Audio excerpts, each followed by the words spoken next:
Hallelujah. आज आप आनंदित है कि दुखी है? लगी नहीं रहा। आनंदित है कि दुखी है? आनंदित है। यीशु मसीह ने कहा मेरे दुख भोग को याद रखना। दुखी होना इसे यीशु मसीह ने नहीं कहा। Praise the Lord. बात गुड फ्राइडे है, ब्लैक फ्राइडे नहीं है। इसलिए चेहरा उदास नहीं होना है। ये नहीं कि आज हम रोएंगे तो प्रभु को महिमा मिलेगा, नहीं। यीशु मसीह दुख उठाए, यीशु मसीह विजयी हुए, यीशु मसीह स्वर्ग में चले गए। आज का दिन दुखी होने का नहीं है, हमें बस स्मरण करना है प्रभु ने क्या किया, प्रभु ने हमारे लिए क्या किया। हिंदी में क्या बोलते हैं? क्या पर्व आने वाला है? बास का आने वाला है ना? ईस्टर आने वाला है कि नहीं? संडे को देखिए, आप लोग रिप्लाई नहीं करिएगा ना तो मेरे को बोलने में मजा नहीं आएगा। पवित्र आत्मा है ना, बहुत जबरदस्ती थोपता नहीं है। अगर आप रिस्पॉन्स नहीं देंगे तो आपके जीवन में कार्य नहीं करेगा। वह जेंटलमैन मतलब आप उसको जितना फ्रीडम देंगे उतना ही वो काम करेगा। वो जबरदस्ती काम नहीं करेगा। आप अच्छा रीति से जवाब देंगे तो पवित्र आत्मा अच्छा रीति से काम करेगा। आप चुप रहेंगे, पवित्र आत्मा काम ही नहीं करेगा। हालेलुया। बाइबल लाए आप लोग? डायरी लाए आप लोग? पेन लाए हैं? बाइबल सब कहाँ?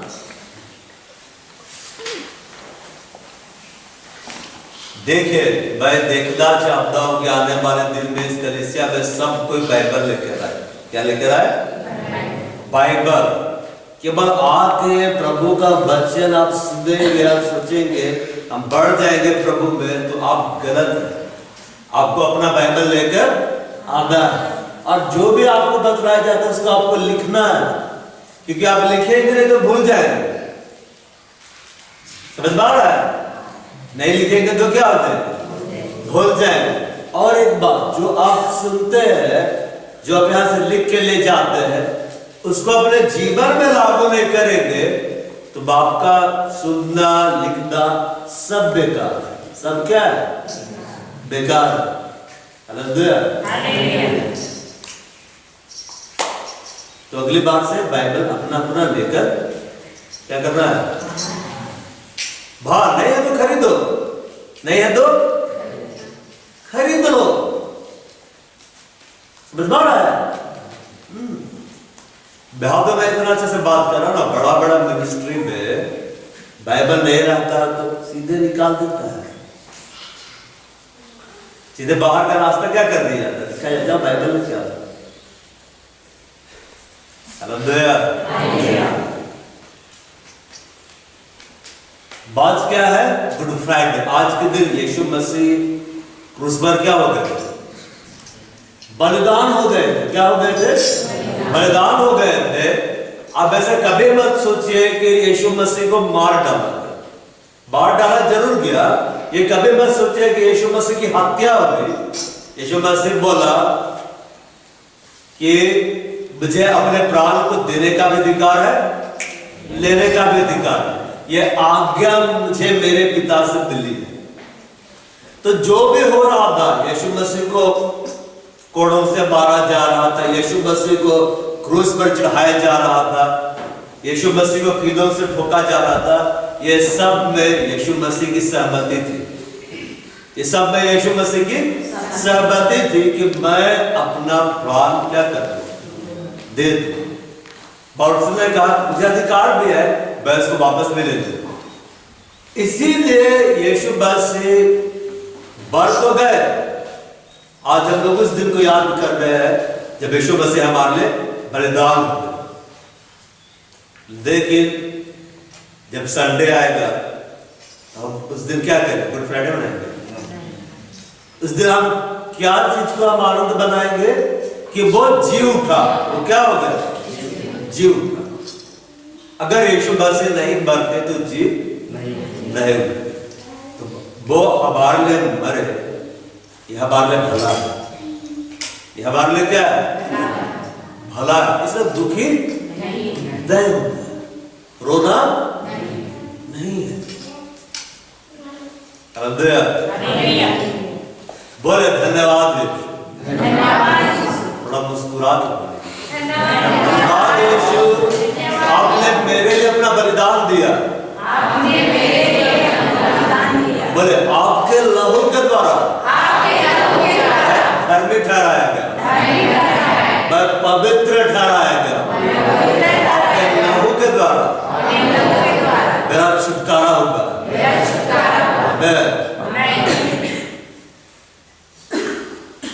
यीशु मसीह को जब क्रूस पर चढ़ाया गया आज के दिन, तो पता है वो समय कौन सा था? सुबह के 9 बजे।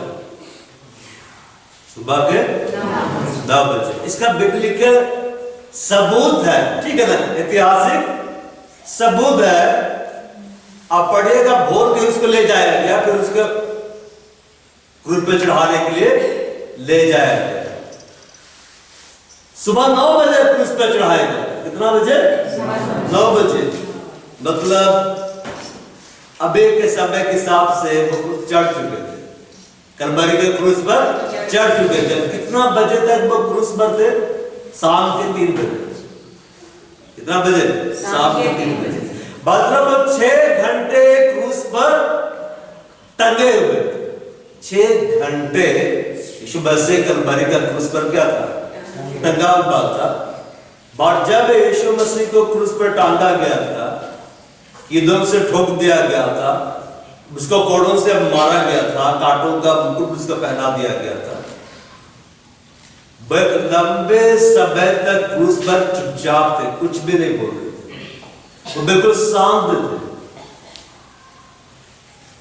बाइबल में लिखा हुआ है जैसे कि भेड़ ऊन कतरने के समय शांत रहती है, वैसे यीशु मसीह भी क्या थे? शांत थे।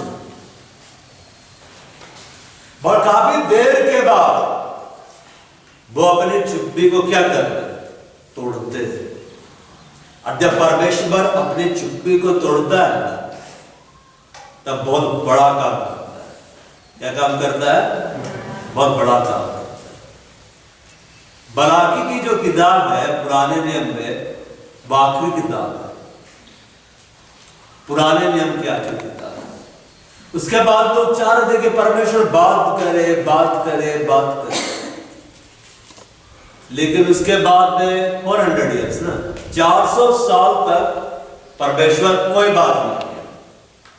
मलाकी आखिरी व्यक्ति था जिसके द्वारा परमेश्वर बात कर रहा था। उसके बाद परमेश्वर चुप हो गया। कोई भी भविष्यवक्ता खड़ा नहीं हुआ कि यह भाई यो कहता है, यह भाई यो कहता है, यह भाई यो कहता है। लेकिन 400 साल के बाद जब परमेश्वर अपना चुप्पी तोड़ता है तब आवाज सुनाई देता है, मैं कहता हूं। 400 साल के बाद परमेश्वर जब चुप्पी तोड़ा तो कौन आ गया था बात करने? खुद यीशु आ गया। खुद यहोवा पृथ्वी पर उतर कर आ गया था। उसने, यीशु मसीह ने कभी नहीं कहा यहोवा ऐसा करता है, उसने कहा मैं कहता हूं। क्या बोला? मैं कहता हूं।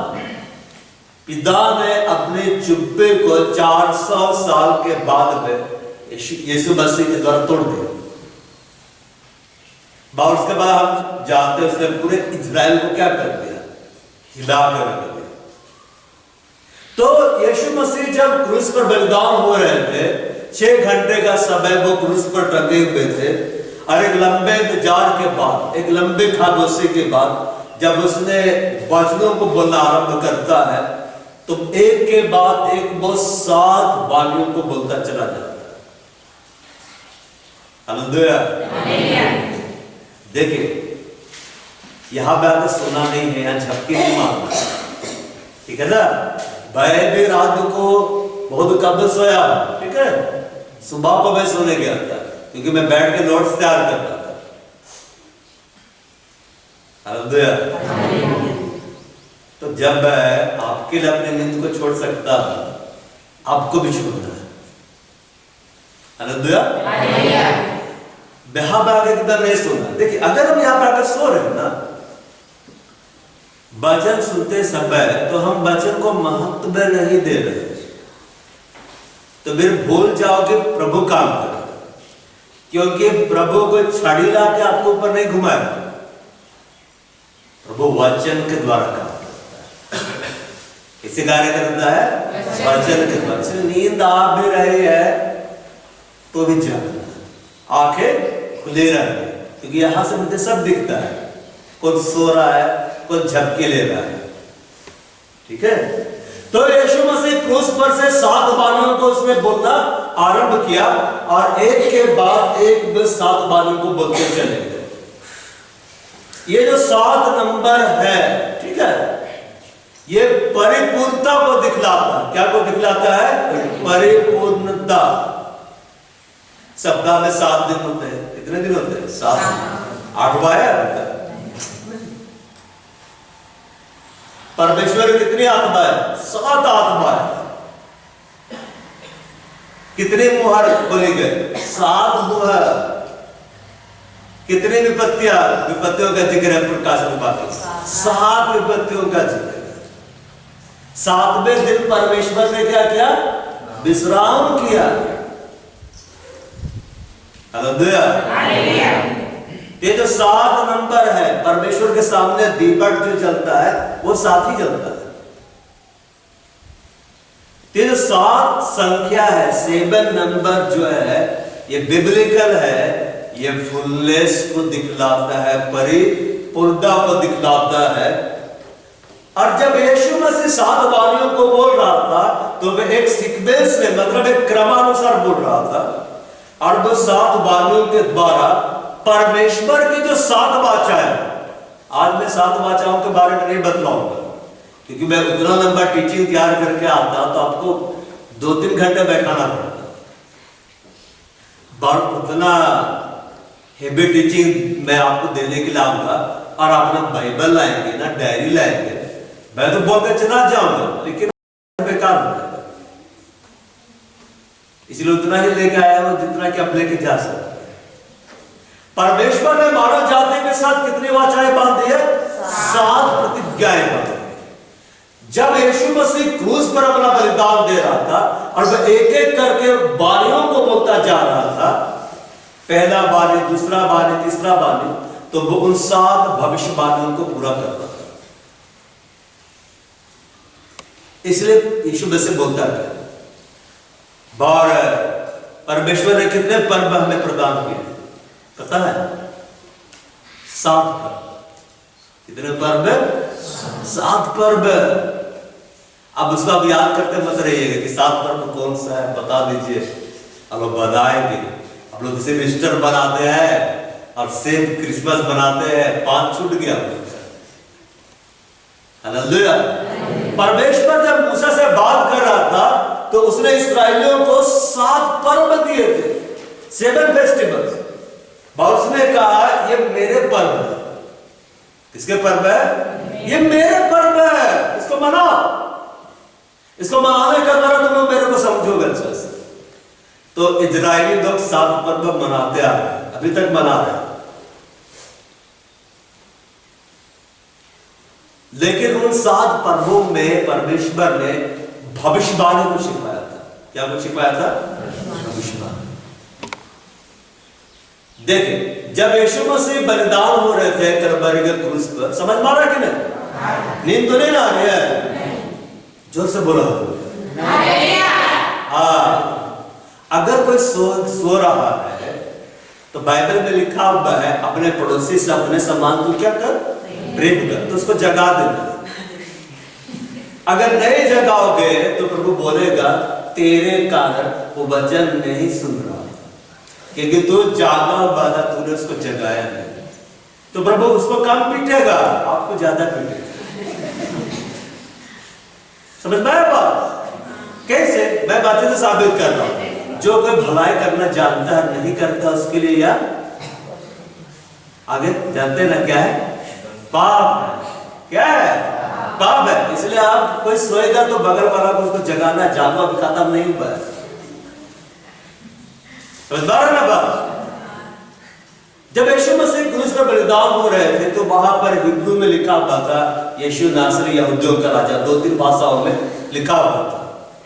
तो वे लोग देख रहे थे, उसमें तो कोई प्रॉब्लम नहीं है, लेकिन यहूदी लोग भड़क गए, बोले कि उस दोष पत्र को बदलो, ये मत लिखो कि यीशु नासरी यहूदियों का राजा है, लिखो इसने कहा है कि ये यहूदियों का राजा है। आखिर ऐसा क्या चीज था जिसको देखकर यहूदी ज्ञानी लोग भड़क गए थे? क्योंकि हिंदी हम लोग बाएं से दाहिने जाते हैं, हिब्रू दाहिने से बाएं जाते हैं, और उसमें जो भी वर्ड होता है उसका पहला वर्ड लेके जब हर वर्ड का एक एक अक्षर लेके जब जोड़ा जाता है तो एक वर्ड तैयार होता है, एक नया शब्द तैयार होता है, और उसके द्वारा वो डिकोड हो जाता है, मतलब उसके अंदर क्या छिपा हुआ है।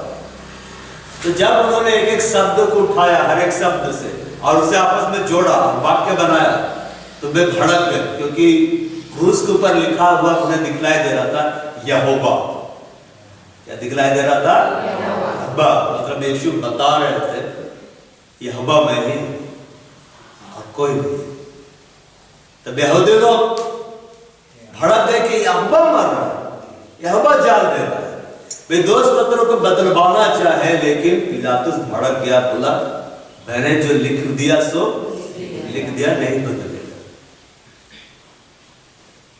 अब अंतिम समय तक यीशु बदलाता रहा, जिसे तुम ढूंढ रहे हो, जिसका तुम इंतजार कर रहे हो, मैं ही हूं। हालेलुया। तो परमेश्वर ने हमें 7 पर्व दिए हैं मनाने के लिए, ठीक है, अब इन पर्वों को विषय में डिस्कस नहीं करेंगे। परमेश्वर ने 7 प्रतिज्ञाएं दी हैं मानव जाति को, और 7 प्रतिज्ञाओं को पूरा करने के लिए यीशु मसीह को 7 बातों को बोलना पड़ा। वरना वो सिर्फ एक ही बात में बोल सकते थे, हे पिता मैं अपनी आत्मा तेरे हाथ में सौंप दूं, तुरंत चले जाते। 6 घंटे तक टके रहने की जरूरत नहीं। तो पहली वाणी जो उसने कहा, लूका 23:34 को, हे पिता इन्हें क्षमा कर क्योंकि जानते नहीं कि क्या कर रहे हैं। लूका 23:34।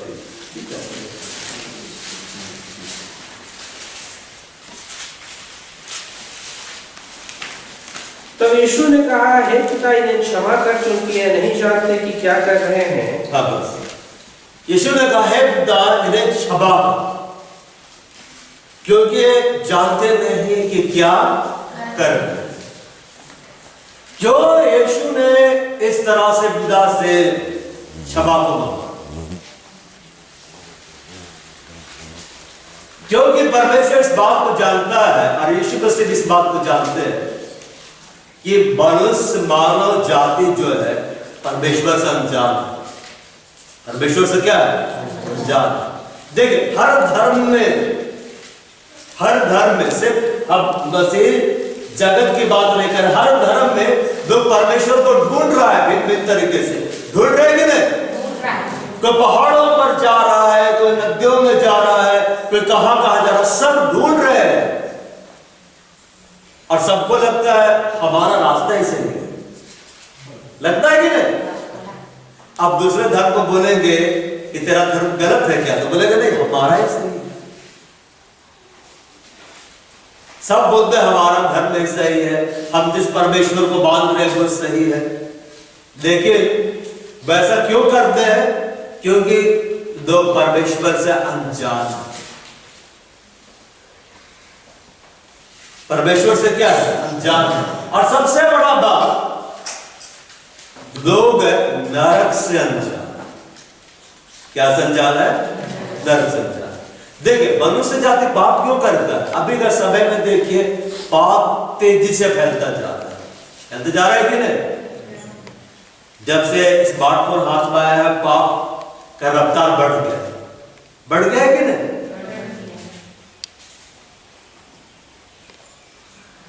पाप तेजी से क्यों फैलता जा रहा है? लोग पाप पर पाप क्यों करते चले जा रहे हैं? क्योंकि वे नरक कितना भयानक है उससे अनजान है। और यीशु मसीह इस बात को जानता था कि मनुष्य जो है वो परमेश्वर से अनजान है, वो परमेश्वर को सही रीति से नहीं जानता है, सही रीति से नहीं समझता है। इसलिए उसने पिता से क्या मांगा? क्षमा मांगा कि नहीं जानते कि ये क्या कर रहे हैं। जब हम लोग प्रभु में आए, आप लोग प्रभु में आए, क्या उसके पहले आपने कोई भी पाप नहीं किया था? क्यों किया? क्योंकि आप जानते नहीं थे आप क्या कर रहे हैं। लेकिन अब जब वचन आ गया, समझ खुल गई, तब आप जानते हैं कि आप क्या कर रहे हैं। क्यों कलीसिया में बाइबल से प्रचार किया जाता है? यीशु को तो आपने ग्रहण कर लिया, आप यीशु की संतान हो गए, लेकिन बाइबल पढ़ने की क्या जरूरत है? ताकि आप जाने आप कर क्या रहे हैं। इस देश में व्यवस्था दी जाती है कि नहीं? इस देश का अपना नियम और कानून क्यों बनाया गया है? ताकि उसके द्वारा आप जाने आपको क्या करना है और क्या नहीं करना है। जब तक आप नहीं जानेंगे आपको क्या करना है क्या नहीं करना है, आपको सब कुछ सही लगेगा। बाइबल में क्या लिखा हुआ? मनुष्य का सारा चाल चलन उसकी दृष्टि में उसको सही मालूम होता है। यह बात हृदय को तोड़ता है। हर मनुष्य को अपना चाल चलन सही लगता है। एक पापी को भी अपना चाल चलन सही लगता है। बहुत सारे लोगों को देखिएगा, धर्म के नाम पर लोगों को मार देते हैं और क्या बोलते हैं? हम बहुत अच्छा काम कर रहे हैं, हम स्वर्ग जा रहे हैं। उनको गलत लगता ही नहीं, उनको सब सही लगता है। वे परमेश्वर से पूरी रीति से क्या है? अनजान है। सौल भी जब कलीसिया को सताता था, उसे सब सही लगता था कि मैं सही कार्य कर रहा हूं। लेकिन जब परमेश्वर उससे मुलाकात करता है, तब वो जानता है कि मैंने कितना बड़ा पाप कर दिया। इसलिए वो अपने बारे में क्या लिखता है? सबसे बड़ा पापी मैं। कभी खड़ा होकर बोलेंगे सबसे बड़ा पापी आदमी है? अगला सुनने के लिए है। साउल को अपना सारा चाल सही लग रहा था। स्तेफनुस की हत्या कराने में उसका हाथ था, लेकिन जब यीशु मसीह से मुलाकात करता है तब उसके कार्य प्रकट होते हैं। अगर प्रभु उसके क्षमा मांगा हुआ नहीं रहता तो साउल कब का नष्ट हो जाता। हम क्यों बचा लिए गए हैं? क्योंकि यीशु ने हमारे पिता से कहा इन्हें माफ कर। ये नहीं जानते ये क्या कर रहे हैं। हालेलुया।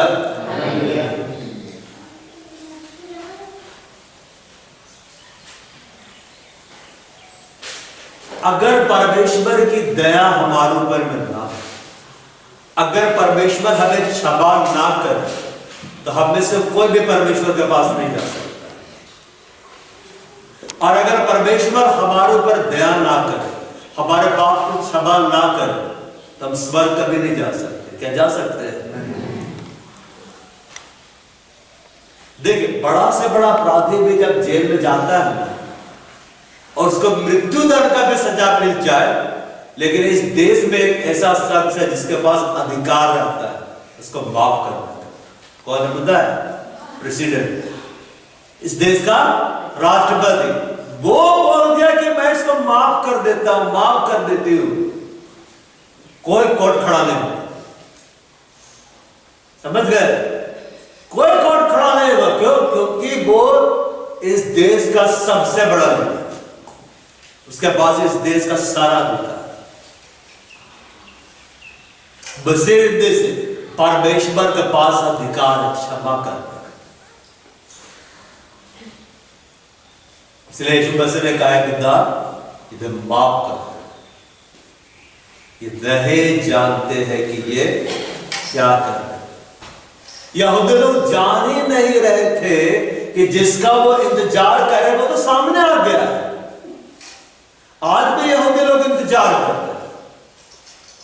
यहूदी लोग आज इस बात को बतलाते हैं, यहूदी ज्ञानी पुरुष लोग, कि मसीहा 2 बार आएगा। कितनी बार आएगा? वे लोग बोलते हैं कि 2 मसीहा है। पहला मसीहा आएगा वो दुख उठाएगा, दूसरा मसीहा आएगा वो राज्य करेगा। लेकिन वे लोग जान ही नहीं पाए कि एक ही मसीहा 2 बार आया।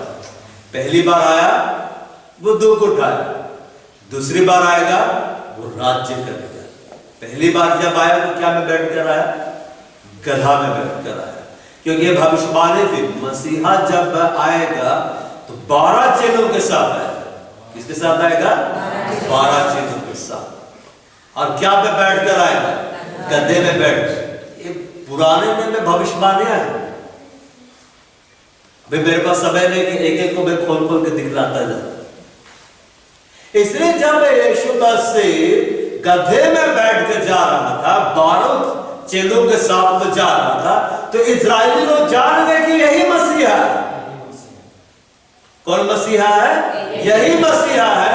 इसलिए वो जय जयकार के नारे लगाने लगे कि धन्यवाद जो प्रभु के नाम से। और किसी के बारे में ऐसा नहीं बोला गया प्रभु के नाम से आता है। उसके बारे में लोग बोले वो सादा धन्य है वो जो यहोवा के नाम से आता है। चेलों की सारी मंडली जय जयकार करने लगी, नाचने देखने लगी। क्यों? क्योंकि सब जान गए यही मसीहा है। 12 चेला है, गधा पर बैठा है, नम्र है, दीन है, यही मसीहा है। जैसे वो यरूशलेम में प्रवेश किया गधा में बैठ के, इजरायली लोग जान गए मसीहा है। इसलिए वो जय जयकार करने लगे। मगर यहूदियों का एक बड़ा समाज उन्हें स्वीकार नहीं कर रहा। लेकिन बाकी लोग समझ गए। कैसे जान गए पता है? कैसे जान गए? वे यहूदी थे इसीलिए नहीं, क्योंकि वे बाइबल पढ़ते थे। क्या पढ़ते थे? बाइबल। समझे? वे बाइबल पढ़ते थे, वे आराधनालय जाते थे, प्रभु के वचन को सुनते थे, अध्ययन करते थे। इसीलिए वे जान गए यही मसीहा है। क्योंकि वे जानते थे मसीहा जब आएगा गधा में बैठकर आएगा, मसीहा जब आएगा यरूशलेम के अंदर प्रवेश करेगा, और उसके साथ 12 चेले होंगे। इसलिए 13 नहीं थे, 11 नहीं था, 12 था। कितने थे? 12 थे। अब हम इधर आते हैं। यीशु मसीह ने कहा हे पिता इधर क्षमा कर। नहीं जानते हैं कि क्या कर रहे हैं। खुदा के पास अधिकार है क्षमा करना। हालेलुया। मैं आपको एक बात बतला रहा हूं, ठीक है? आपने बेनिन का नाम सुना है ना? बेनिन का नाम क्या लगता है? उतना बड़ा स्तर में कोई प्रभु का सेवकाई कर रहा है, अगर उसकी मृत्यु होगी तो कहां चला जाए? बोले ना, डरते थे किस आधार? मैं पूछ रहा हूं किस आधार? क्यों? सेवक है इसीलिए। बाप कितने बड़े सेवक है, उस आधार पर आप स्वर्ग में प्रवेश नहीं करेंगे। बाप का व्यक्तिगत संबंध प्रभु के साथ कैसा है? बेनिन को एक बार हार्ट में अटैक हुआ और बेकोबा में चले गए, मतलब मर ही गए। उसका टेस्टिमनी है, गवाही है। और जिस समय ऐसा हुआ, बेनिन का संबंध प्रभु के साथ सही नहीं चल रहा था, लेकिन प्रभु काम कर रहा था, उसका अभिषेक काम कर रहा था। लेकिन परमेश्वर की महिमा इससे नहीं होती है कि कितना बड़ा अभिषेक मेरे ऊपर है, कितना बड़ा फल है मेरे पास। अभी मैं बतला रहा हूं खुदा माफ किस हद तक कर सकता है। पिता की बात, वो मर गए थे और उसकी आत्मा प्रभु के पास चली गई। बहुत बड़ा भीड़, मतलब 2 एक ही करके आ रहे, प्रभु न्याय कर रहे। और वो देखा एक लेडी है सामने जो पहले ही प्रभु में जा चुकी थी, उसकी मृत्यु हो गई, वहां बैठ कर पियानो बजा रही है यीशु के पास। और जब यीशु मसीह न्याय सुनाता है कि स्वर्ग जाएगा, तब बहुत अच्छा म्यूजिक बजने लगता था, इसको सुन के एकदम आनंद आया। और जब प्रभु बोलता था कि ये नरक जाएगा, तो भयानक वाला एकदम डरावना वाला म्यूजिक बजाता था। वो बेरेहिन को देखी तो मुस्कुराने लगी कि ये तो प्रभु का बहुत बड़ा दास, तो स्वर्ग ही जाएगा। बेरेहिन जैसे प्रभु यीशु के सामने आया, यीशु मसीह इसको देखा, अब बेरेहिन का हालत एकदम खराब हो गया। वो समझ गया मैं नहीं बच सकता। और वो स्त्री यीशु को देख रही है, और अब वो म्यूजिक बजाने वाले हैं, लेकिन समझ गए ये अब नरक जा रहा है, अब मेरे को वो म्यूजिक प्ले करना होगा। अरे यीशु मसीह अपना मुंह खोलने वाला है कि गो टू है, मैं तुझे नहीं जानता। जैसे ही वो बोलते कि प्रभु मुंह खोलने वाला है, एक आवाज आता है, उसे छोड़ दो। उसे क्या कर दो? छोड़ दो, उसे एक मौका और दो। ये आवाज पिता का रहता है। किसका रहता है? पिता का रहता है। आज यीशु मसीह क्या बोले? पिता मुझसे भी बड़ा है। वाकई बड़ा है कि नहीं? दया न्याय के ऊपर में क्या हो जाती है? जयबंद हो जाती है। यीशु न्याय करने वाला था, पिता ने दखल दिया, उसे छोड़ दो, उसे एक मौका और दो। तो प्रभु वापस भेज दिया। वापस आने के बाद बेरेहिन सुधर गया। समझदार है बात? आप यहाँ पे हर संडे आ रहे हो, सदार पर स्वर्ग नहीं जा रहे हैं। यहाँ पे सेवकाई के जा रहे हो, सदार पे नहीं। हमारा व्यक्तिगत संबंध प्रभु के साथ कितना गहरा है, और हमें क्षमा मिल रही है या नहीं। क्षमा इतना बड़ा रोल अदा करता है हमारे जीवन में। अगर परमेश्वर आपको माफ कर दिया, तो आप पर कोई दोष नहीं लगाएगा। लिखा है कि परमेश्वर के चुने हुओं पर दोष कौन लगाएगा? मतलब जिन्हें परमेश्वर ने माफ किया है, उस पर दोष कौन लगाएगा? कोई नहीं लगा सकता। जैसे कि प्रेसिडेंट अगर माफ कर दे किसी को, तो उसके ऊपर फिर कोई केस नहीं चलेगा। अगर परमेश्वर आपको माफ कर दे, तो आप पर कोई दोष नहीं लगा सकता। लेकिन परमेश्वर अगर दोष लगा दिया, तो कोई बचा नहीं सकता। यीशु जान रहा था ये सारी मानव जाति परमेश्वर से अनजान है, वो परमेश्वर को नहीं भूलती है। वो नरक कितना भयंकर है उससे अनजान है, वो नरक के बारे में नहीं जानता। पता है कि नहीं? नरक वास्तव में है कि नहीं? कहाँ है? पता है कहाँ है? एक ही हमको मालूम है, बाकी लोग को पता नहीं। पृथ्वी के नीचे है, पृथ्वी का अंदर में है। कहाँ है? अंदर में है। और नरक को परमेश्वर ने हमारे लिए नहीं बनाया है।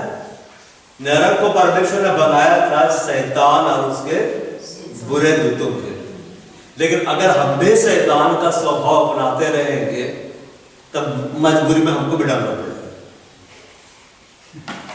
तो यीशु मसीह ने कहा है कि दया ने क्षमा कर दो, कि नहीं जानता है ये क्या कर रहे। ठीक है, अब हम देखते हैं दूसरी बात को। ठीक है, लूका 23:43 वहां पे इस तरह से लिखा हुआ है 43 पे। उसने उससे कहा, मैं तुझसे सच कहता हूँ कि आज ही तू मेरे साथ परलोक में होगा। हाँ, यीशु मसीह ने कहा मैं तुझसे सच कहता हूँ, आज तू मेरे साथ स्वर्ग लोक में होगा। स्वर्ग नहीं बोले थे, क्या बोले थे? स्वर्ग लोक, मतलब पैराडाइज, हेवन। हेवन ऊपर में है, पैराडाइज नीचे है। स्वर्ग ऊपर में है, स्वर्गलोक नीचे है। कहां है स्वर्गलोक? नीचे है।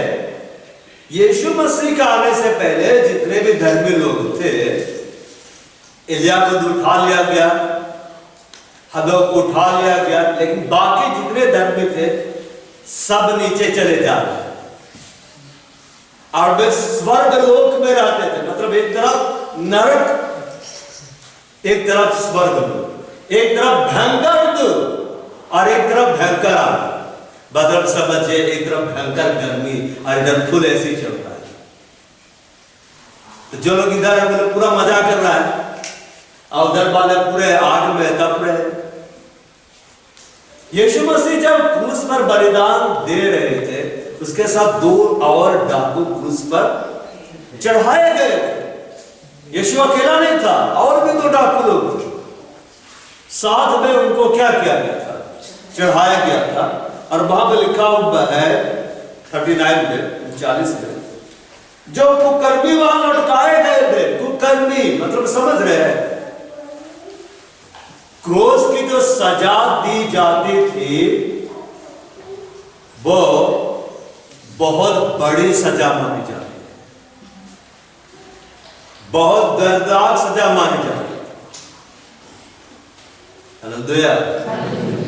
कुछ कुछ लोग बैठे बैठे सो जाते हैं, नहीं सुनता है, ठीक है ना?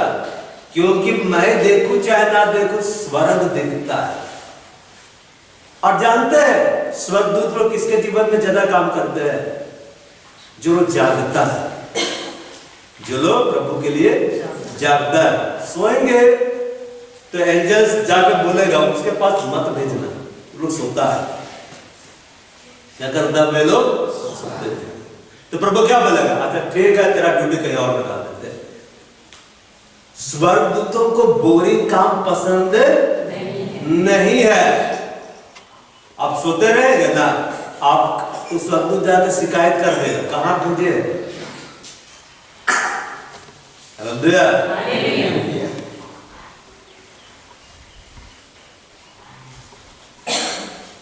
बहुत बड़ा जो क्राइम करता था, जैसे इस देश में सबसे बड़े क्राइम की सजा क्या है? सजाए मौत है कि नहीं?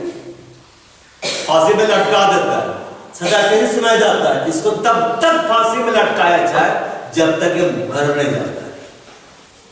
और जल्लादों को बुलाया जाता है और उसको तब तक लटका के रखता है रस्सी से बांध के, जब तक मर ना जाए। तो किसको फांसी में लटकाया जाता है? कोई साइकिल चोरी कर लिया, बाइक चोरी कर लिया, उसको नहीं लटकाएगा। बैंक में रॉबरी कर दिया, उसको भी नहीं लटकाएगा। लेकिन जो जान लेते जा रहा है, जान पे जान लेते जा रहा है, किसी सबका इज्जत लूटते जा रहा है और उसको देखेगा सरकार की, समाज के लिए खतरा है, इसको मार दो। इसको क्या करो? मार दो। और बस प्रेसिडेंट भी बोलेगा मारो उसको, बस उसको लटका दो। तो ये जो यहां पे लिखा हुआ, जो कुकर्मी वहां लटकाए गए थे, मतलब यीशु को भी एक कुकर्मी बनाया गया, उसमें भी दोष लगाया गया था। और उस पर क्या दोष लगाया गया था? देशद्रोह। ये देशद्रोही है, इसको क्रूस पर क्या करो? लटकाओ। जो कुकर्मी वहां लटकाए गए थे, उनमें से एक ने उसकी निंदा करके कहा, क्या तुम मसीह नहीं? तो फिर अपने आप को और हमें बचा। इस पर दूसरे ने से डांट कर कहा, क्या तू परमेश्वर से भी नहीं डरता? तू भी तो वही दंड पा रहा है और हम तो न्याय अनुसार दंड पा रहे हैं, क्योंकि हम अपने कामों का ठीक फल पा रहे हैं, पर इसने कोई अनुचित काम नहीं किया। देखिए, हम लोग जब यहाँ पे देखते हैं, पढ़ते हैं, आज ही तुम मेरे साथ स्वर्ग लोक में होगा, तो वहां पे हमें बड़ा अच्छा लगता है केवल मई वचन पढ़ने के बाद। आखिरी समय में भी प्रभु को पकड़ेंगे तो स्वर्ग ही चले जाएंगे। कहा जाएंगे? स्वर्ग चले जाएंगे। सही बात है कि नहीं? लेकिन बाइबल में यह भी लिखा हुआ है, मनुष्य जो कुछ बोता है वही काटेगा। आप जो बो रहे हैं ना, वो यहां काटेंगे। आज आप वही है, मैं वही हूं जो हम लोग बोए हैं, उसी को आज हम लोग काट रहे हैं। और आज हम लोग जो बोएंगे उसको आने वाले दिन में काटेंगे। हालेलुया। एक कुकर्मी यीशु की निंदा कर रहा है, अगर तू प्रभु है तो ऐसा कर दे, अगर है तो प्रभु है तो ऐसा कर दे। वो नहीं बचता। परमेश्वर की निंदा करने वाले कभी भी नहीं बचते। एक बार लड़की विदेश में, सच्ची घटना है। वो जा रही थी कार पे, और जब वो कार निकाले ड्राइव करने के लिए अपने दोस्तों के साथ, उसकी माँ ने कहा कि बेटा प्रार्थना करने जा। तो बोले मुझे प्रार्थना करने की कोई जरूरत नहीं। बोले यीशु मेरे पास, मेरे कार में यीशु मसीह के लिए कोई जगह नहीं। और उसने डिक्की को देख कर कहा ये उसके लिए, ये डिक्की किसके लिए है? यीशु मसीह के लिए। प्रभु ने सुना, ये मेरे लिए। वो कार आगे गई, भयंकर एक्सीडेंट हुआ, वो कार तहस नहस हो गया, सिर्फ डिक्की बचा। डिक्की को कुछ नहीं हुआ, क्योंकि प्रभु को बस वही दिया गया, तो प्रभु उसी को लिया। आप प्रभु की निंदा करेंगे तो प्रभु उसको सुनता है। मैं आपको एक बात बतला रहा हूं, ठीक है, इंटरनेट पर मिलेगा। एक बहुत बड़ा नास्तिक था, वो प्रभु को चैलेंज किया मरने से पहले कि अगर यीशु सचमुच में परमेश्वर का बेटा, अगर परमेश्वर वास्तव में है, तो जब मैं मरूं मेरी कब्र सांप से भर जाए। क्योंकि नास्तिक लोग प्रभु को मानते ही नहीं ना मानते। आप मजे का बात, उद्धव का भी सभा होता है, मैं सोचता होता किससे? हम लोग तो आराधना करते हैं, तो उनकी सभा में क्या होता है? शैतानी म्यूजिक बजता हो। जब वो मर गया और उसको कब्र में गाड़ने के लिए कब्र खोदा जा रहा था, जैसे खोदा जा रहा था, सांप निकलना शुरू हुआ। क्या निकलना हुआ? सांप। क्योंकि परमेश्वर उसका चैलेंज को लिया कि तुमने मुझे क्या किया है? चैलेंज किया। बड़ा मुश्किल से उसको दफनाया गया वहां पर, और आज भी उसकी कब्र से सांप निकल गया, क्योंकि उसने परमेश्वर की निंदा की थी। उसने परमेश्वर क्या किया? चैलेंज किया। तो ये डाकू परमेश्वर की निंदा कर रहा है, सामने आमूद रहा है, सामने क्षमा करने वाला है, सामने क्षमा मांगने वाला है, अनंत जीवन सामने ही है जो सब कुछ दे सकता है, लेकिन नहीं देख पा रहा, नहीं बच। लेकिन वहां पर लिखता है, एक देखा हम न्याय अनुसार दंड पा रहे हैं, मतलब हमने जो बोया है वही हम काट रहे हैं।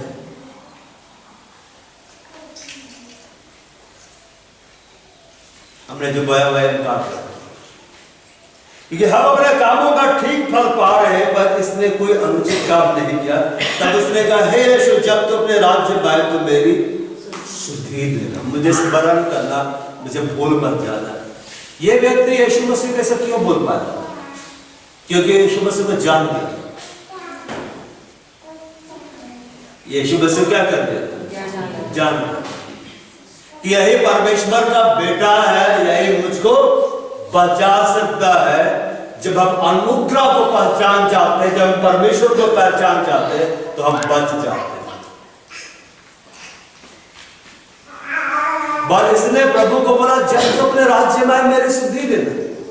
अब प्रभु ने कहा कि मैं तुमसे सच कहता हूं, आज तू मेरे साथ स्वर्ग लोक में होगा। इसने कहा, हाँ मैं जा रहा हूं, तुम भी मेरे साथ चलो। लेकिन यीशु मसीह ने अपने प्राण सबसे पहले त्यागे, और यीशु मसीह जब मर गए, बलिदान हो गए, उसके बाद भी ये दोनों जिंदा थे कि नहीं? और उस समय जो क्रूस पर लटकाए जाते थे, वो कई बार कई दिन तक जिंदा रहते थे। तब उनको कैसे मारा जाता था? रोबे लोग आते थे बड़ा सा हथौड़ी, क्या लेके? बड़ा सा हथौड़ी लेके, और हमारे घुटनों में जो बॉल है ना, घुटनों का बॉल, उसी में जोर से हथौड़ी से मार देते ताकि वो बॉल टूट जाए और वो नीचे आ जाए। तो उनके घुटने तोड़ दिए गए। मगर यीशु मसीह को जब घुटने तोड़ने आए तो देखिए वो तो मर गया है, इसलिए उसकी एक भी हड्डी तोड़ी नहीं गई, क्योंकि भविष्यवाणी था उसकी एक भी हड्डी तोड़ी नहीं जाएगी। इसलिए यीशु मसीह की हड्डी नहीं तोड़ी गई, बस पांतर में छेद किया। तो यह व्यक्ति जब मन को फिरा लेता है, इसकी आत्मा तो बच जाती है, अनंत जीवन में प्रवेश कर जाती है, लेकिन देह में उसको दुख उठाना पड़ता है। अब आपको यह सोचना है कि केवल स्वर्ग जाना है कि अच्छा बीज अभी से बोना आरंभ करना है। बल से जो कुछ बोलता है वही काटेगा। धोखा ना खाओ, परमेश्वर कट्टों में उड़ाया नहीं जाता है। बल से जो कुछ बोलता है वही काटेगा। तो इन दोनों डाकुओं ने जो बोया था उसी को ये लोग काट रहे थे। अगर ये दूसरा डाकू में मन फिरा लेता तो प्रभु उसके बच जाता, लेकिन वो मन ने नहीं फिराया। एक ने मन फिराया, वो बचा लिया गया। दूसरे ने मन नहीं फिराया, वो नष्ट हो गया। अब तीसरी वाणी को हम देखते हैं, यहूदा अध्याय 19 पद से 26।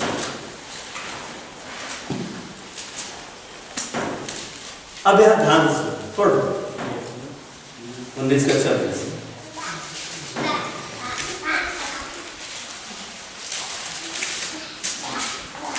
यीशु ने अपनी माता और उस चेले को जिससे वह प्रेम रखता था पास खड़े देखकर अपनी माता से कहा, हे नारी, देख यह तेरा पुत्र है। तब उस चेले से कहा, यह तेरी माता है। और उसी समय से वह चेला उसे अपने घर ले गया। अब आप यहाँ पे ध्यान से सुनिए, ठीक है ना, और कान को खोल के सुनिए, क्योंकि ये ऐसा पद है ना जिसको आज तक प्रोटेस्टेंट सब बसते हैं। आप लोग प्रोटेस्टेंट हैं। बस इस समाज में दो बड़े वर्ग, एक है कैथोलिक, एक क्या है कैथोलिक, इसको बोलते रोमन कैथोलिक, ठीक है ना। दूसरा क्या है प्रोटेस्टेंट, जिससे सीएनआई लिखता है, जीएल लिखता है, एजी चर्च बारे निकले, पेंटिकोस्टल बारे निकले कि नहीं? अरे निकले है कि नहीं? हाँ, बार इनमें हमेशा लड़ाई होता है। क्या लड़ाई होता है? बेशु ने मरियम को मां नहीं कहा, हिदारी का। क्या कहा? हिदारी का। और कैथोलिक वालों का मजाक उड़ाया जाता है, लेकिन मैं भी कैथोलिक से ही आया हूं, ठीक है। मेरा परिवार में भी कैथोलिक है। अब मैं आपको और एक मजेदार बात बतलाता हूं, ठीक है ना, सुनकर आप ताजुब कर। डीएस दिनाकरण अंकल के बारे में आप सुने हैं ना? वो अपने किताब में लिखते हैं पवित्र आत्मा के वरदान में, उसके एक मित्र थे, एक कैथोलिक जन, मतलब एक चर्च के बड़े अधिकारी। और जब उसकी मृत्यु हुई तो वह कैथोलिक अधिकारी सीधे यीशु मसीह के पास चला गया। किसके पास चला गया? यीशु मसीह के पास चला गया। वो कैथोलिक था, इसके पास गया यीशु मसीह के पास, और यीशु मसीह उसको देख के मुस्कुरा रहा है कि तुम तो मेरे पास आ गया। अब वो भी बड़ा आनंदित, अब तो मैं स्वर्ग आ गया, मेरी तो छुट्टी हो गई, अब चर्च का कोई काम नहीं देखना है। अब बड़ा आनंद। तब स्वर्ग में आवाज आना शुरू हुआ, प्रभु उसको वापस भेजो। किसका आवाज था?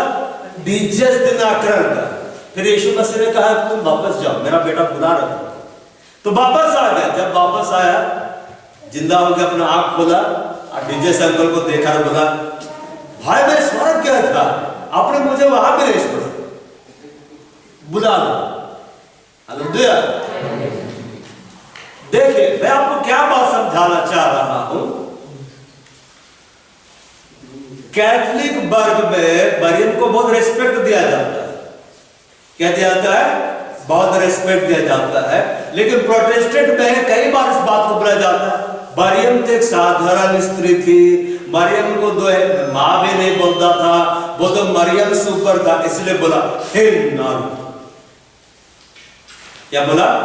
नारी। मगर यीशु मसीह ने अपने चेलों से कहा था, मैं व्यवस्था को पूरा करने के लाया।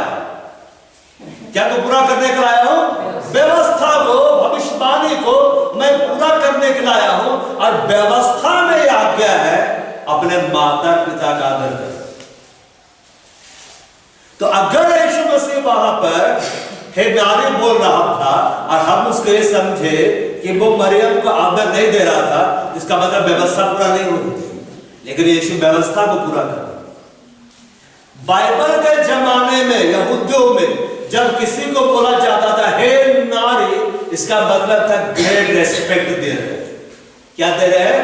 बहार आदर उसको दिया जा इसलिए जब यीशु मसीह ने मरियम को कहा हे नारी, इसका मतलब हे नारी, हे नारियों में धन्य नारी, इतना बेटा है।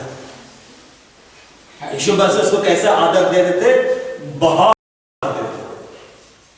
क्योंकि मैं आपको बतलाऊं, मरियम के ऊपर जो अनुग्रह किया है ना परमेश्वर ने, जिसको कैथोलिक वर्ग में मदर मेरी बोला जाता है, आराधना नहीं करना है लेकिन रेस्पेक्ट हमें क्या करना है, देता है। वैसा अनुग्रह पूरी मानव जाति में परमेश्वर ने किसी के ऊपर नहीं किया। कैसा अनुग्रह किया? 30 वर्ष तक यीशु सामने था, घर में दिखलाई देता था, आपको प्रार्थना करनी पड़ती, प्रभु प्रकट हो। यीशु मसीह उसके घर में चलता था, वो खाना बनाता था, वो बढ़ाई का काम करता था। यीशु मसीह का बिजनेस में था, वो बढ़ाई का काम करके बेचने जाता था सामान, वापस घर आता था। घर में उसके भाई लोग थे। ये जो याकूब की पत्री जो लिखा है ना, ये याकूब मरियम का बेटा याकूब है, यीशु का चेला याकूब नहीं है। यहूदा की जो पत्री आप पढ़ते हैं, ये यीशु का भाई मरियम का बेटा यहूदा है। और यीशु मसीह की लाश को जो लेने के लिए गया, अरिमतिया का यूसुफ जो यीशु का चेला था, वो कौन था पता है? नहीं जानते हैं? वो यीशु का नाना था। जब आप इतिहास को खंगालेंगे ना और हर तरफ से यहूदी किताब को स्टडी करना शुरू करेंगे, तब आपको पता चलेगा। मैं स्टडी करते इसलिए मेरे पास वो ज्ञान आते जाता है। हालेलुया। तो यीशु ने मरियम को क्या दिया? बड़ा। कैसे दिया? बड़ा। हालेलुया। तो जिसे प्रभु ने बड़ा आदर दिया है, हमें उसके तौहीन नहीं करनी चाहिए, हमें उसके तौहीन नहीं करनी चाहिए। यीशु ने यह दिखलाया कि देखो मैं तो आदर देता हूं, मैं अपनी मां को जो जिसके देह के द्वारा मैं जन्मा हूं, मैं तो इसको आदर दे रहा हूं। इसके जैसा अनुग्रह किसी को मैंने नहीं दिया है कि मैं 30 साल तक उसके साथ बैठा हूं, बात कर रहा हूं। सोचिए क्या समय होगा ना, मरियम बोलते हो यीशु मसीह आओ, तब मैं भी आ रहा हूं, हम बैठ के बात कर रहा है। कोई दर्शन नहीं। मरियम को ना दर्शन का वरदान दिया प्रभु, ना स्वप्न का वरदान दिया। मरियम के पास खुद प्रभु आ गया। इसलिए स्वर्गदूत क्या बोला? तू स्त्रियों में धन्य है, तेरे ऊपर आनंद और जय तेरी है, जिसमें परमेश्वर का अनुग्रह। तो यीशु ने ये दिखलाया, उसने आदर दिया। हमें भी अपने माता को, अपने पिता को आदर देना। क्या करना है? आदर देना। यहाँ पे खड़ा होगा, वचन प्रचार करे, बड़ी भयंकर पूरा कलीसिया, इससे कुछ फर्क नहीं पड़ता है। आप घर में कितना भयानक और आदर दे रहे अपने माता पिता। हालेलुया। आदर देना है अपने माता और पिता को, आदर लेते नहीं रहना है। समझ पा रहे हैं ना बात? बाइबल में लिखा हुआ है, पक्के बाल वालों के सामने क्या हो जाए? खड़ा हो जाए। जवानों से बैठे बैठे आप मिल सकते, लेकिन बूढ़े आए तो क्या हो जाना है? खड़ा हो जाना। ऐसे नहीं मिल जाना, ऐसे नहीं तो थक गए ना। यीशु ने कहा हे नारी देख ये तेरा पुत्र है, और अपने चेले से कहे तेरी माता है। यीशु मसीह ने ऐसा क्यों कहा? पहले तो वो आदर दे रहा था मरियम को, वो तौहीन नहीं कर रहा था, वो आदर दे रहा। क्या दे रहा था? आदर। जब बोला गया हे नारी, मतलब हे महिला, मतलब यीशु ने उसको आदर दिया। ये बातें क्यों नहीं समझना था पता है? क्योंकि हम यहूदियों के कल्चर को नहीं समझते। यीशु मसीह यहूदी था। अभी भी स्वर्ग में जो बैठा है, तो यीशु मसीह क्या है? देह में यहूदी ही है, ठीक है। और जब आएगा तो कौन आ रहा है इस पर? यहूदी आ रहा है। और हम लोग कौन है?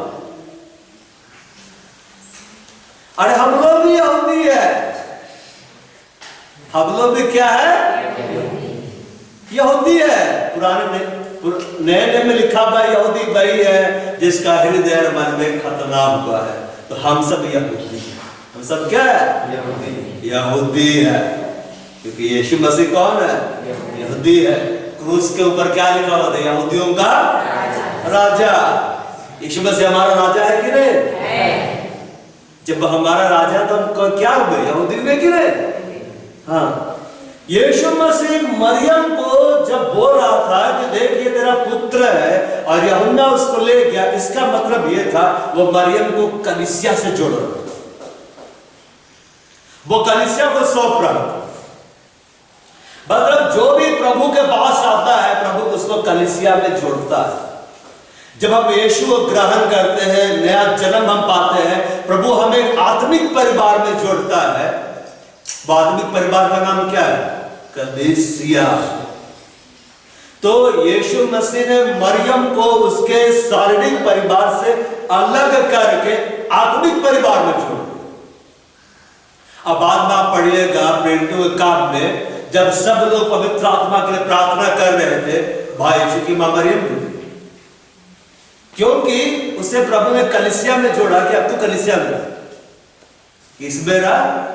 कलीसिया में रहा, तो आत्मिक परिवार में रहा। हम कलीसिया क्यों आते हैं? कलीसिया आते बड़ा अच्छा लगता है कि नहीं? आत्मिक लोगों के साथ बैठते बड़ा अच्छा लगता है कि नहीं? मन करता बैठले रह जाए। ये आत्मिक परिवार है। घर में जाते हैं वो शारीरिक परिवार हो जाता है। तो यीशु मसीह ने मरियम को आत्मिक परिवार में जोड़ा। पहले वो शारीरिक परिवार में थे, अपने बेटों के साथ थी, अपने बेटियों के साथ थी। अब प्रभु उसको आत्मिक परिवार में जोड़ा। अभी भी जो यीशु के पास आते सबको प्रभु कलीसिया में जोड़ते जाता है। क्यों? आत्मिक परिवार। और इसी आत्मिक परिवार में हमारा भरण पोषण होता है, हम बढ़ते हैं। आप कलीसिया में आना बंद कर दीजिए, बढ़ पाएंगे? नहीं बढ़ पाएंगे। इसलिए उसने कहा नारी देख ये तेरा पुत्र है, और चेले से कहा ये तेरी माता है। और उसी समय से बाद चेला उसे अपने घर ले गया। मतलब वो कलीसिया में चले गए। उसका मतलब ये नहीं है कि प्रभु ने उसे कलीसिया से जोड़ दिया, हाँ कलीसिया को दिया आराधना करने के लिए, नहीं। कलीसिया की संगति। यीशु मसीह ने जब कलीसिया खड़ा किया तो उसमें यूहन्ना भी था। हालेलुया। अब मरियम को उसमें जोड़ दिया, तो मरियम अब किसमें शामिल हो गए? कलीसिया में। आप जब प्रभु के पास आएंगे तो प्रभु आपको कलीसिया में जोड़ता है। क्यों जोड़ता है? संगति करो। परिवार तो आपका घर में भी है, लेकिन दिखाने का क्या जरूरत है? संगति। क्या करना है? संगति। तो समझ गए। यीशु ने मरियम को क्या दिया? आदर नहीं, बड़ा आदर। क्या आदर दिया? बड़ा आदर दिया। और उसे कलीसिया में जोड़। हमें भी आदर देना। प्रभु के लोगों को क्या करना? आदर देना। जो प्रभु में सो गए उनको भी आदर देना है, जो प्रभु में भी जागे हुए हैं उनको भी आदर देना है, और जो प्रभु में आता जा रहा है उसको कलीसिया में जोड़ते चले जाना है। क्या में जोड़ते चले जाना है? कलीसिया। अब चौथी बानी हम देखते हैं, 32 अध्याय 27 पद संख्या 46। समझ में आ रहा है कि नहीं? 32 27 का 40 पढ़ो।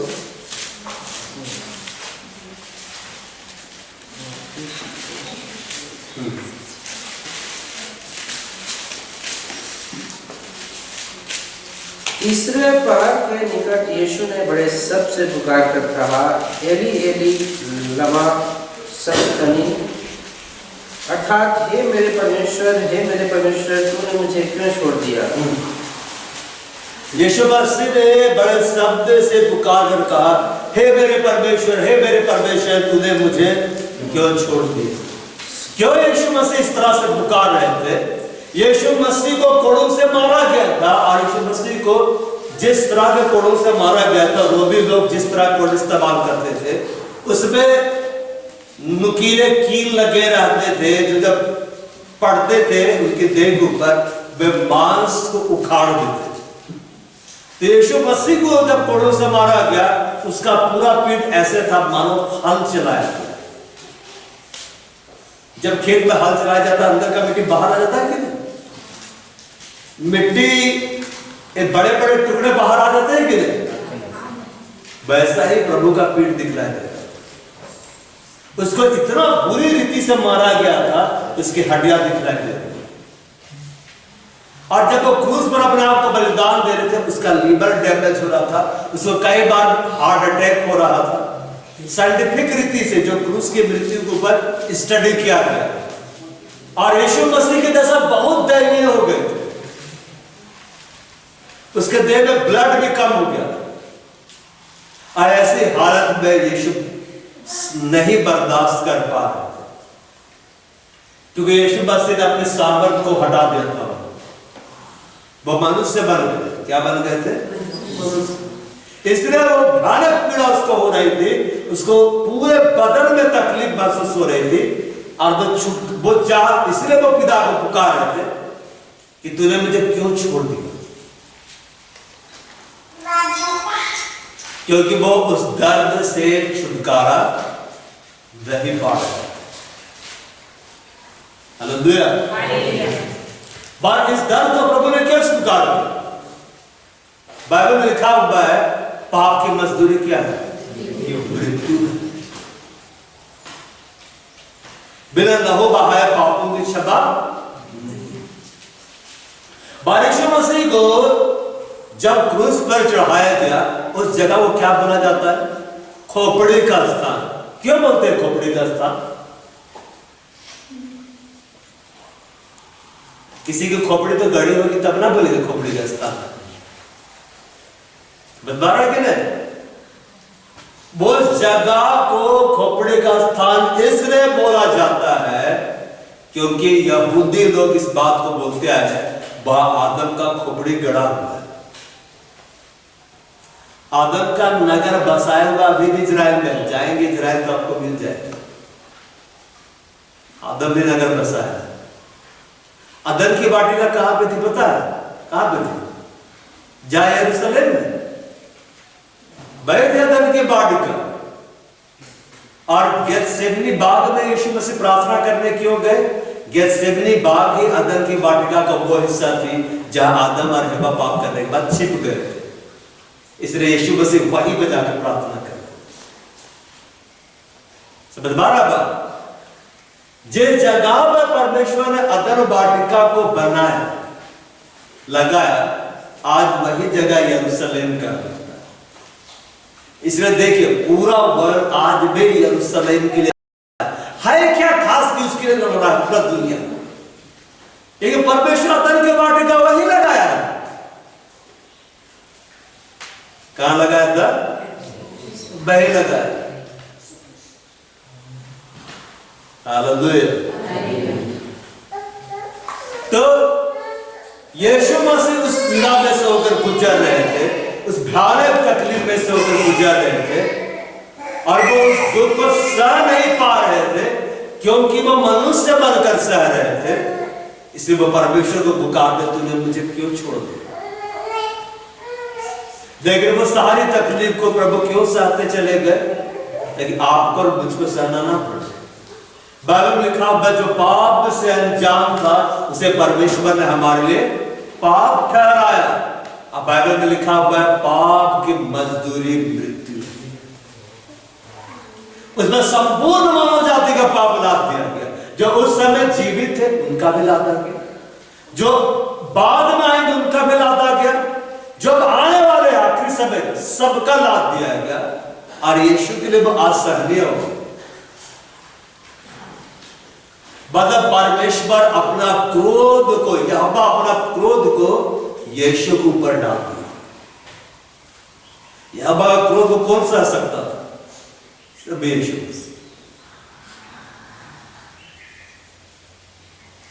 हालेलुया।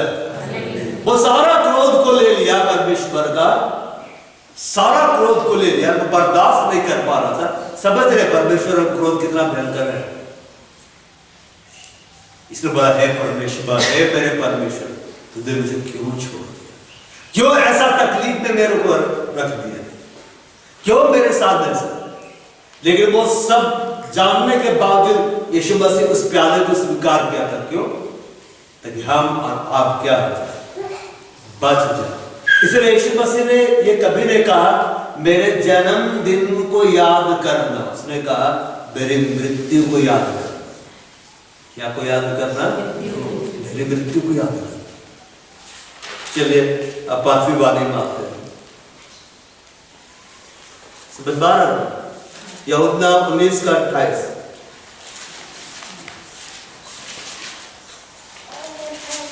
पढ़ो।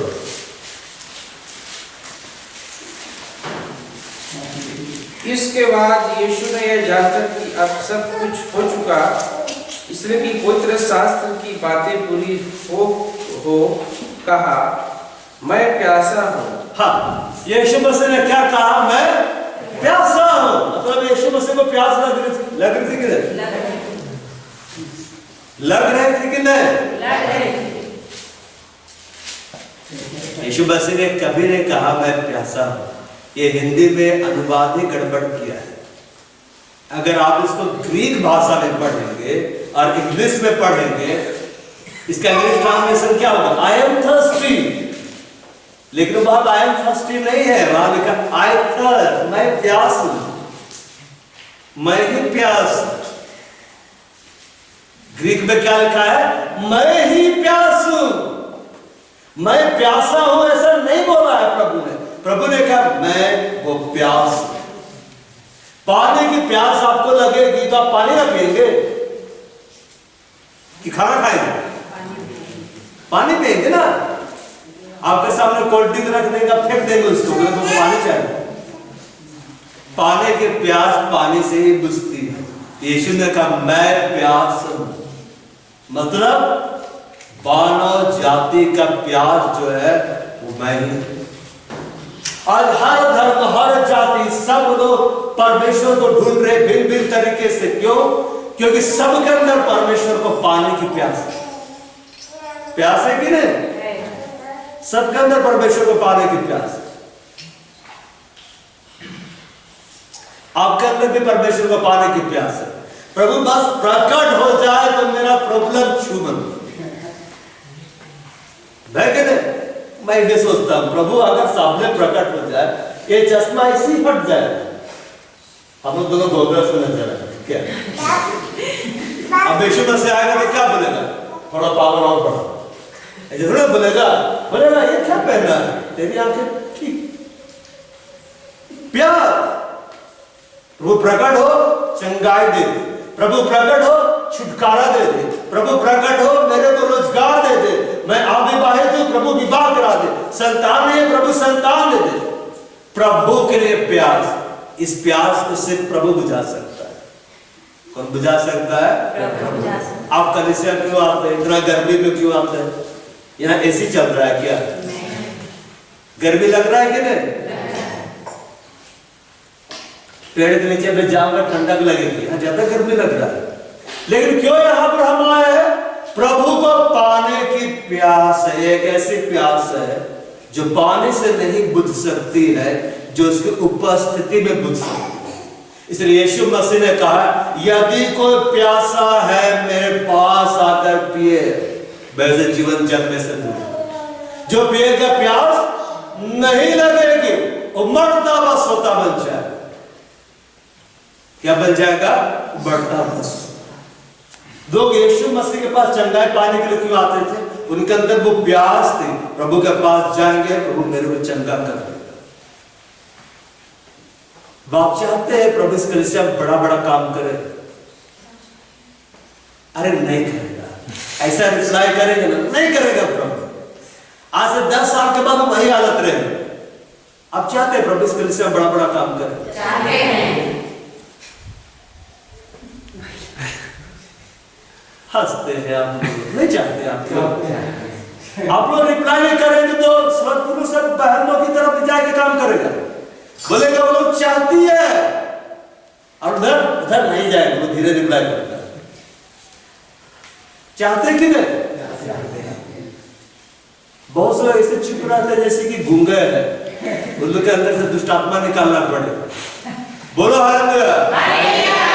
केवल हालेलुया बोलना जानते हैं। हालेलुया बड़ी जोर से आप लोग बोलते हैं, बाकी सब एकदम शांत रहते हैं।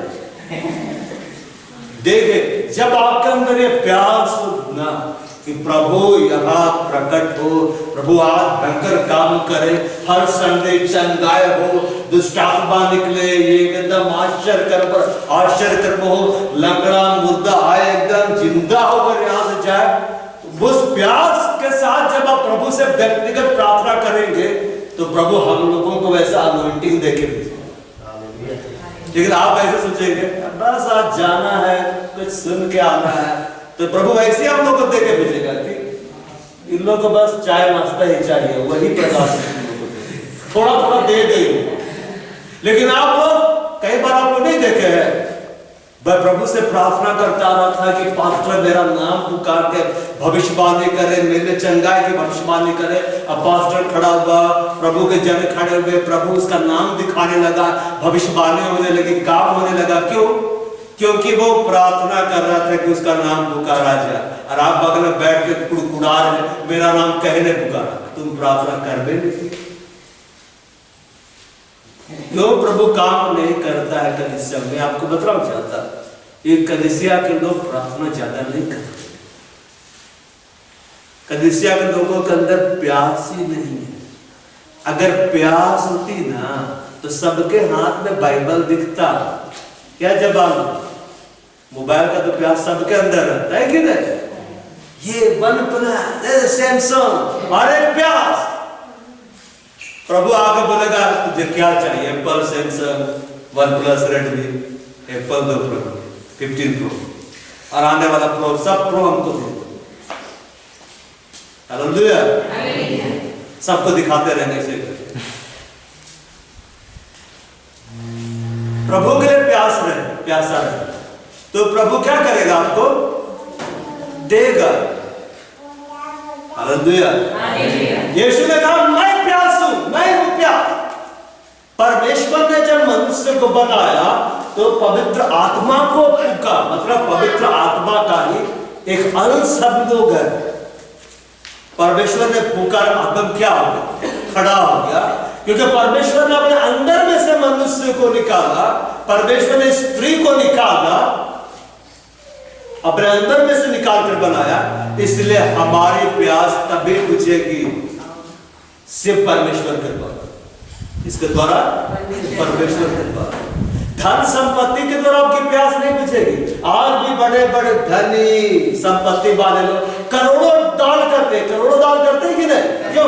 उनके अंदर प्यास होती है, हम इसको देंगे तो हम जिसके आराधना कर रहे हैं हमसे खुश हो जाएगा, अपने आप को हमको प्रकट कर देगा, हम उसके साथ रहेंगे। हालेलुया।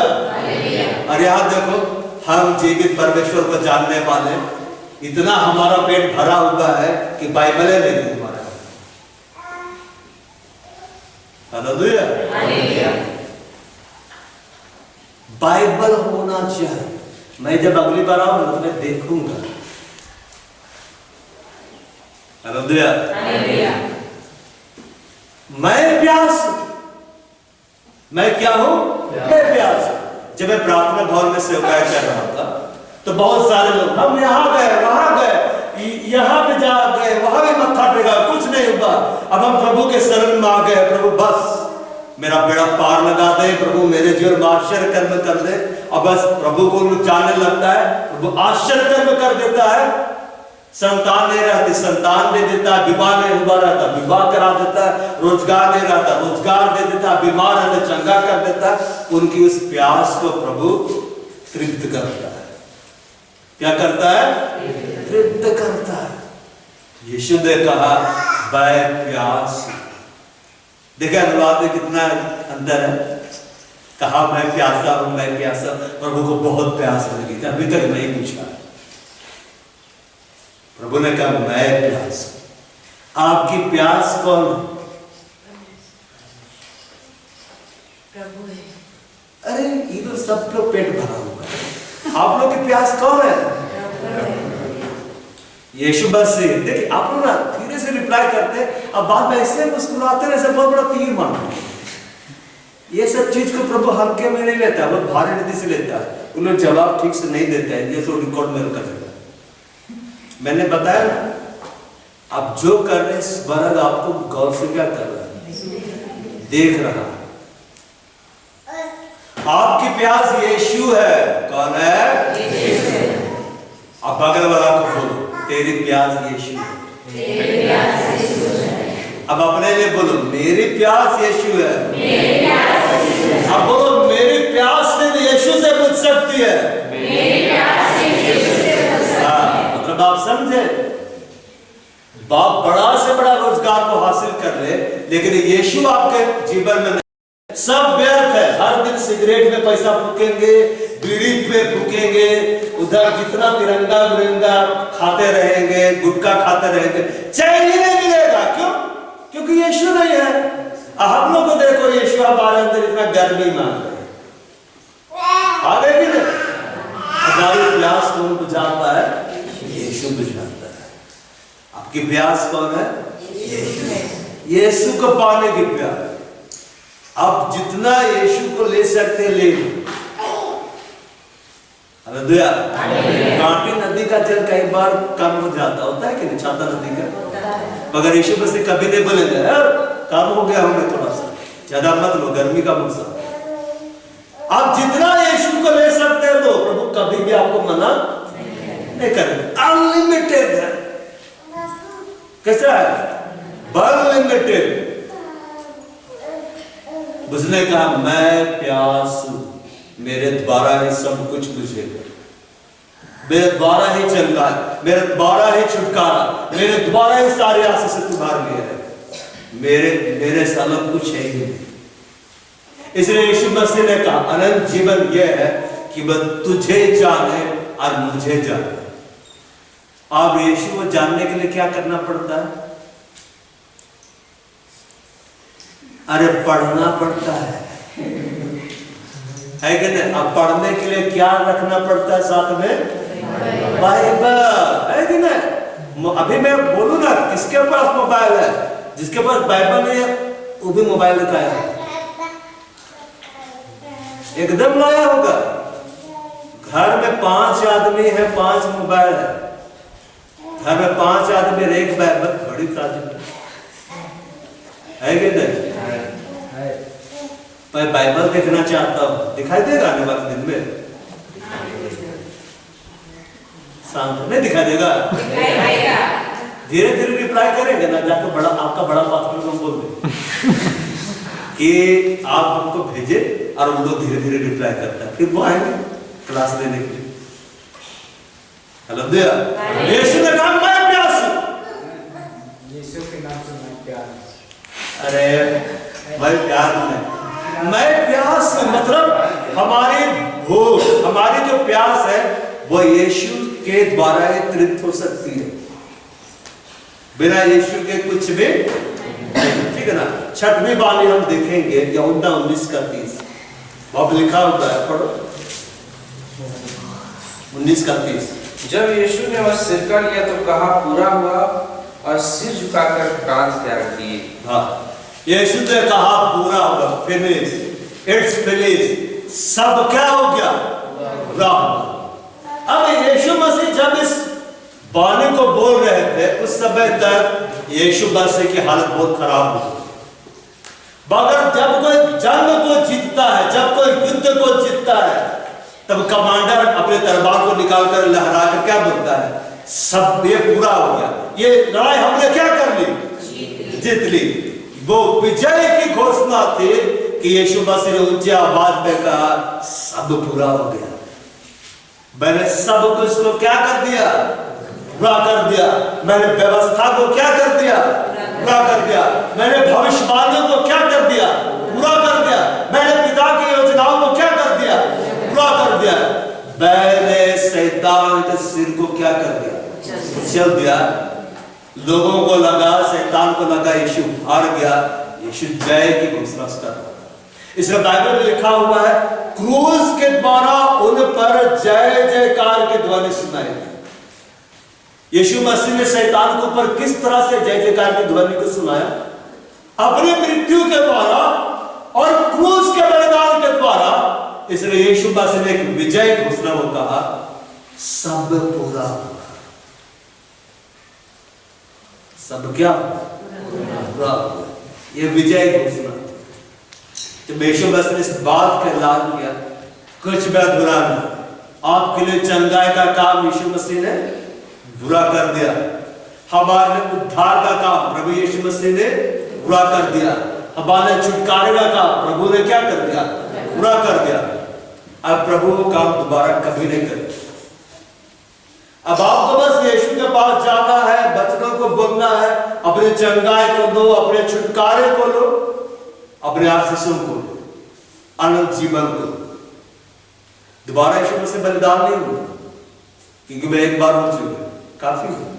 7वां वाले देखिए, लूका 23 का 46।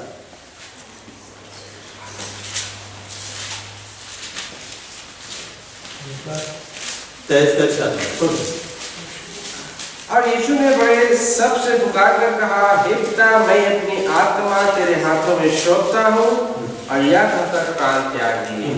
यीशु ने बड़े शब्द से पुकार कर कहा, हे पिता, मैं तेरी आत्मा तेरे हाथ में सौंपता हूँ। किसके हाथ में सौंपता हूँ? तेरे हाथ में, पिता के हाथ में मैं सौंपता हूँ। हालेलुया। मतलब आप जानते हैं, आप अपनी आत्मा को 2 लोगों के हाथ में सौंप सकते हैं। पहला है परमेश्वर, दूसरा है शैतान। दूसरा क्या है? शैतान। बहुत सारे लोग जो यीशु के पीछे नहीं चलते हैं, यीशु मसीह का अनुसरण नहीं करते, हॉलीवुड एक्टर, बॉलीवुड एक्टर, आप जितने ये वुड वाले एक्टर लोग हैं, ये इतने फेमस हो जाते हैं, हम सोचते हैं इन्हें इतनी प्रसिद्धि पर प्रसिद्धि क्यों मिल रही है, सफलता पे सफलता क्यों मिल रही है, उनके गानों पर पूरी दुनिया पागल की तरह क्यों नाच रही है? उन्होंने अपने आत्मा को शैतान को बेचा हुआ है। किसको बेचा हुआ है? शैतान। इसलिए जब उनकी मौत होती है ना, अचानक से मौत होती है, और क्यों मर गए डॉक्टर जान भी नहीं पाते। हमें देखना है हम अपनी आत्मा किसके हाथ में सौंप रहे? परमेश्वर के हाथ में, इसे दान कर। बार यीशु मसीह ने पिता का सारा कार्य कंप्लीट करने के बाद बोला, मैं अपनी आत्मा तेरे हाथों में सौंप देता हूं। आप वास्तव में कौन है पता है? आप वास्तव में वो नहीं है जो कि आप दिखलाई दे रहे, आप वास्तव में वो है जो आपके अंदर में है। परमेश्वर ने हमें 3 तरह से बनाया, देह, प्राण और आत्मा। ये देह बाहर में है, ये दिखलाई देता है। इसके अंदर प्राण है, जिसमें हमारी भावनाएं है, जिसको ब्लड बोलते हैं, लहू बोलते हैं। उसके अंदर हमारी आत्मा, और हमारी आत्मा कहाँ रहती है पता है? कहाँ रहती है? अरे हमारे अंदर तो है, बाहर थोड़ा ना रहे। हमारे अंदर कहाँ रहती है? सिर में रहती है। कहाँ रहती है? सिर में। इसलिए सिर अगर खत्म तो आदमी खत्म, क्योंकि आत्मा यही है। हमारे आत्मा कहाँ रहती है? यहाँ रहती है। बाहर सामने खड़ा होकर मत सोचेगा इतना छोटा है, निकलने का बड़ा हो जाएंगे। हमारी आत्मा यहाँ है। कहाँ है? यहाँ। इसलिए मूसा जब परमेश्वर से बात करके उतरा ना, तो उसका हाथ पैर नहीं चमक रहा था, चेहरा चमक रहा था। क्या चमक रहा था? चेहरा। क्योंकि मूसा का आत्मा मूसा के सिर में था, इधर थोड़ा ना था। हमारी आत्मा इधर नहीं है, इधर तो प्राण है, हाथ। प्रभु आदम का हाथ और पैर में जाकर नहीं फूक रहा था, उसका नाक में फूक दिया था, नथुनों में फूक दिया था। हालेलुया। यीशु मसीह ने अपनी आत्मा को पिता के हाथ में सौंप दिया। आपको ऐसा जीवन जीना है। बाइबल में लिखा हुआ है, देह की साधना से कम लाभ होता है, भक्ति सब बातों में लाभदायक। भक्ति सब बातों में लाभदायक है, मतलब परमेश्वर की भक्ति में डूबना, ये सब बातों में लाभदायक है। और परमेश्वर के लिए जीवन बिताते हुए अंत में अपनी आत्मा को परमेश्वर के हाथों में सौंप दिया। स्तेफनुस को जब मार डाला जा रहा था, स्तेफनुस ने कहा कि हे परमेश्वर, ये पाप इन पर मत लगा, और उसने अपनी आत्मा को प्रभु के हाथ में सौंपा। सौंपा कि नहीं? वो प्रभु के पास गया कि नहीं? उसकी आत्मा प्रभु के पास में गए, और प्रभु नीचे उतर गया, साउल को ठीक करने के लाया कि नहीं? इसी कारण मेरा स्तेफनुस मार डाला गया, अभी मैं इसको ठीक करता हूं। उसको बदल कर रख दिया कि नहीं प्रभु ने? हमें अपनी आत्मा को परमेश्वर के हाथ में सौंपना है, अपने विश्वास योग्य सृजनहार के हाथ में सौंपना है। प्रसिद्धि पाने के लिए, धन पाने के लिए, लोगों से तारीफ पाने के लिए हमें ऐसा कोई भी काम नहीं करना है कि अपने आत्मा को हम शैतान को दे दें। वो बहुत कुछ दे सकता है लेकिन अनंत जीवन वो नहीं दे सकता है। मैं आपको बतलाऊं, धन बहुत कुछ दे सकता है, सब कुछ नहीं दे सकता है। परमेश्वर बहुत कुछ नहीं दे सकता है, परमेश्वर सब कुछ दे सकता है। हालेलुया। हमारा परमेश्वर हमारे लिए बहुत कुछ नहीं है, सब कुछ है। आपकी चंगाई कौन देगा? परमेश्वर। आपको आशीष कौन देगा? परमेश्वर। आपका अनंत जीवन कौन देगा? परमेश्वर। इस जीवन के बाद उस जीवन में कौन लेके जाएगा? परमेश्वर। तो यीशु ने अपनी आत्मा को परमेश्वर के हाथों में सौंप दिया। क्यों? क्योंकि यीशु मसीह ने कहा, खुदा मुझसे भी क्या है? बड़ा है। आपको इस पृथ्वी में एक अच्छा जीवन जीना है, पवित्र जीवन जीना है, परमेश्वर को भावता हुआ जीवन जीना है, लेकिन जब इस पृथ्वी पर आपका जीवन समाप्त हो या यीशु मसीह जब आए आपको लेने के लिए, आपकी आत्मा परमेश्वर के हाथ में पाई जाए। चलिए हम खड़े हो जाते हैं, प्रार्थना में जाए। बाहर यीशु मसीह इस घड़ी हम आपको महिमा देते हैं। यीशु मसीह आज गुड फ्राइडे, आज हमने आपके द्वारा कही गई, क्रूस पर से कही गई 7 वाणियों को हमने सुना है। यीशु मसीह हम आपसे निवेदन करते हैं, बाप ने अपने कलीसिया के लोगों से ये कहा कि मेरे दुख भोग को याद करना, मेरे दुख भोग को स्मरण करना, उसे कभी भी नहीं भूलना। बाइबल में लिखा हुआ है, क्रूस की कथा हम उद्धार पाए लोगों के निकट परमेश्वर की सामर्थ है। यीशु मसीह हमारी प्रार्थना है कि इस कलीसिया का हर एक बार आपके बलिदान को याद रखें, आपके द्वारा क्रूस पर से कही गई 7 वाणियों को याद रखते पाए, और बिल्कुल यीशु मसीह जैसे आपने कहा कि मैं इसलिए आया हूं कि मैं अपने भेजने वाले की इच्छा को मैं पूरा करूं। मेरा भोजन यह है कि पिता जिसने मुझे भेजा है मैं इसकी इच्छा को पूरा कर दूं। और यीशु मसीह आपने पिता की योजनाओं को पूरा किया, आपने पिता की आज्ञाओं को पूरा किया, और आपने अंत में अपने आत्मा पिता के हाथ में सौंप दी। यीशु मसीह हमारी प्रार्थना है, इस कलीसिया का हर एक बार आपके लिए विश्वास योग्य बनता चला जाए, आपके लिए भक्ति में बढ़ता चला जाए। और जैसे बाइबल में लिखा हुआ है, मैं निशाने कर दौड़ा चला जाता हूं ताकि मैं वो इनाम पाऊं जिसको देने के लिए परमेश्वर ने मसीह यीशु में मुझे ऊपर बुलाया है। यीशु मसीह मेरी प्रार्थना है कि इस कलीसिया का हर एक बार अपनी आत्मिक दौड़ को विश्वास के साथ पूरा कर दे पाए, ताकि अपनी दौड़ को पूरा करने के बाद इनकी आत्मा आप में जाकर मिले यीशु मसीह। और जब आप बादलों पर आए, ये कलीसिया तैयार पाई जाए आपके साथ जाने के लिए। धन्यवाद प्रभु, आज के वचन की सेवकाई के लिए हम आपको महिमा देते हैं। जब ये प्रिय यहाँ से जाएंगे, हम लोग भी जाएंगे, सबों के संग रहा, सबों की रक्षा कर, और सबके जीवन में अपनी महिमा को प्रकट कर। धन्यवाद, आदर, महिमा, प्रशंसा आपको देते हैं यीशु मसीह के नाम में, आमीन। और हमारे प्रभु यीशु ख्रीस्त का अनुग्रह, परमेश्वर पिता का प्रेम, पवित्र आत्मा की सहभागिता सबों के साथ